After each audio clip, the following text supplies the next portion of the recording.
everybody, Autarky Homestead here. Today we're going to do an unboxing of a power converter that I decided to go with instead of making my homemade generator my primary backup power source. This here is supposed to run on my normal generator and convert the AC electricity to 100 amps max DC voltage. And I believe it was a three-stage charging, three-stage charging modes.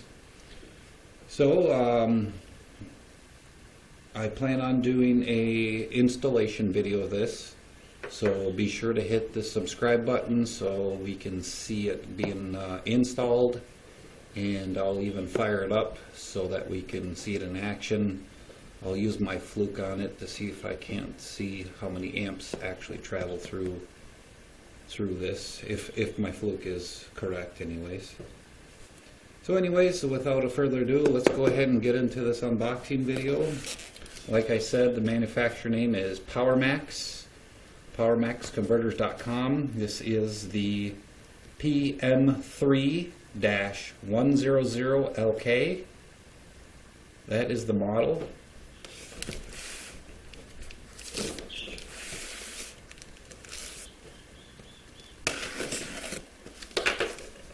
I got this unit off of eBay. It was a little cheaper than going direct to the manufacturer. So as soon as I open it here, there's a paper on top. It says right here, three-stage charging option.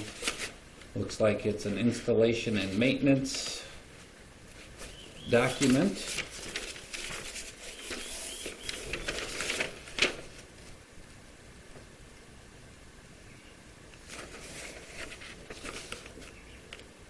So I'll be sure to read that before I get into the installation of it. Let's get this out of the box.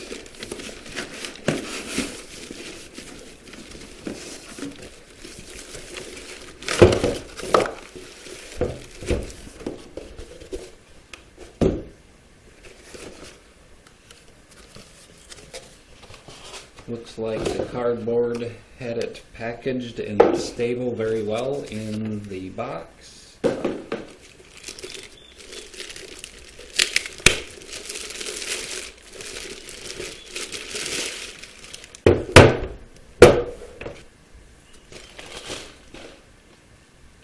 This is the AC cord that I will plug into my generator.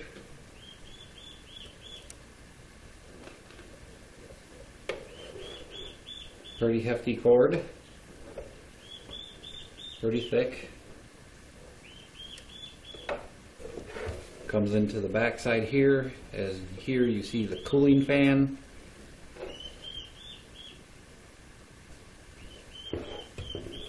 Bringing it around.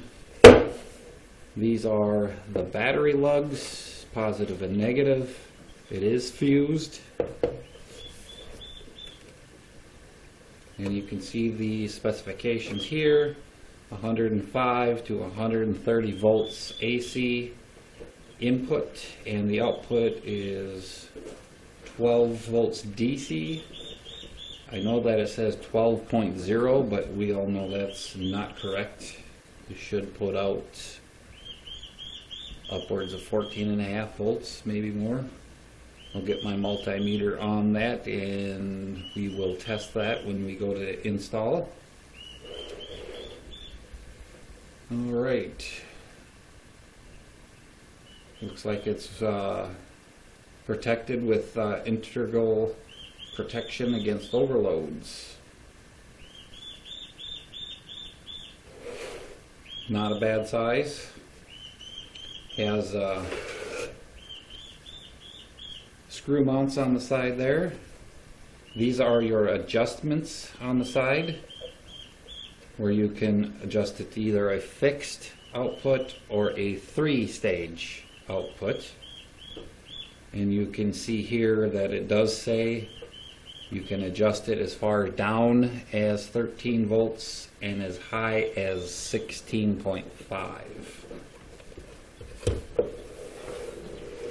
This here will be my primary external power source. So if I like have solar, no solar for many days, no wind to spin the turbine, and the batteries are getting too low, I'm gonna go ahead and fire my generator up so I can get this to charge, because even though I like my backup homemade generator with the alternator, I just don't feel like it puts out enough amps to be efficient enough, because I have to run that for several hours, and the voltage off those alternators never get high enough to my liking. I think the most I've ever seen the voltage climb on the batteries after several hours of charging, I want to say, is maybe a 13.2, 13.3 at the most with the alternator. And I don't like to see that. I like to see the voltages higher than that. You know, mid-14s would make me a lot happier. So using this with the higher voltages, I think is gonna prolong my battery life. I ran that backup generator for,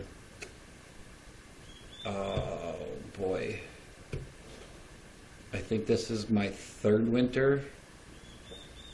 Yeah, this would be my 3rd winter, so I think this is going to be a much better way of doing it. It was, I believe, $170.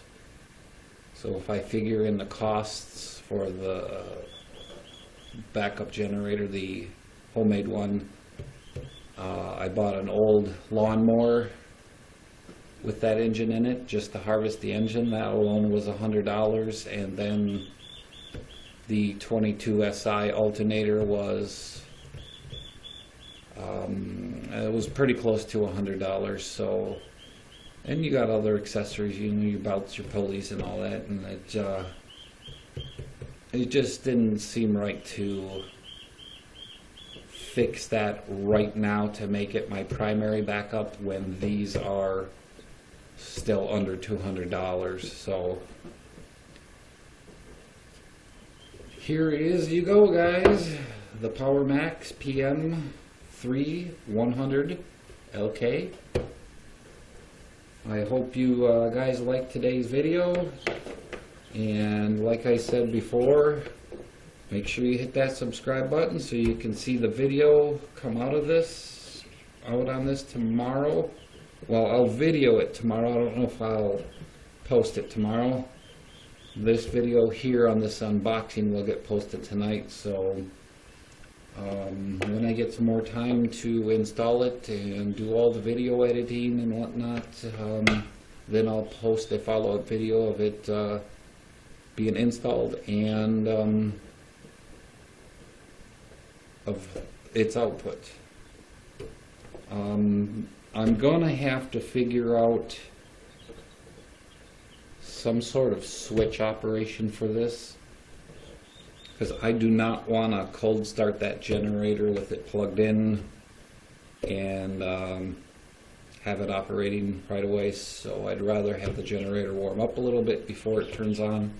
I'd like to see a switch on this where you can turn it on. That'd be great. I do not see any switches on this, so for now I'm just going to have to plug it in with the generator running, and yeah, so there you go guys. We'll see you on the next video. I hope you guys all have a nice Easter weekend. Stay safe out there, eat well, celebrate with family. Alright guys, peace out. We'll talk to you later.